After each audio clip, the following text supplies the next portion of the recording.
Is your partner too emotional? Well, I definitely thought so.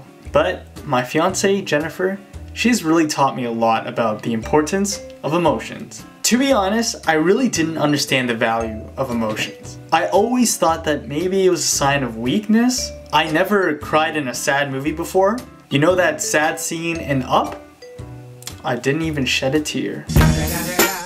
Being emotionless really helped me in school though. I went to the University of Toronto, and being able to brush away all my stress and worries really helped me get through those 4 years.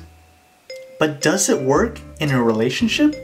Jen is definitely more emotional than I am, and it's been a source of many of our conflicts because I really didn't understand her emotions. For example, there was this time where Jen said, "I'm sad because you haven't called me in a while." And then me, being someone who just doesn't understand emotion, basically just spent all that time explaining to her why I didn't call her. But in the end, she really just wanted me to give her a call, so that she got even more upset that I didn't understand that emotion. But then I was so confused because then I said, if you really wanted me to call you, why didn't you just tell me to call you?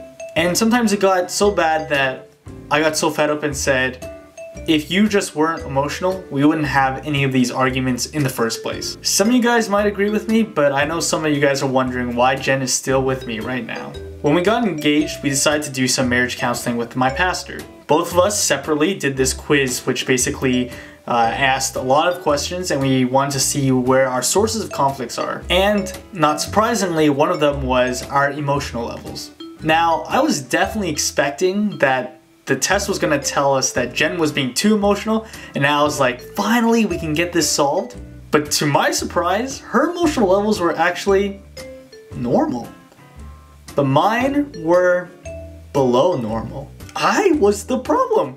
And so my pastor explained to me, when she was emotional, it's because she wasn't feeling loved. And because I discounted her emotions, she felt even more unloved. So that would make her more emotional. And then I would be more confused. And then it piles up and it becomes a positive feedback loop. In the end, usually I would apologize, but because I didn't really understand her emotions, I didn't really know what I was apologizing for. And that truly was just a band-aid solution. So after this marriage counseling, I really changed my views about emotions. I spent more time trying to figure out and understand Jen's emotions, and by understanding her emotions better, I actually ended up understanding her better as well. Expressing emotions is kind of fun for me too. Now I get to cry in those sad commercials. But jokes aside, I found that emotions are really important. In fact, emotions are such an important part of the relationship because it allows us to be vulnerable with each other and to get to know each other better and finally love each other more.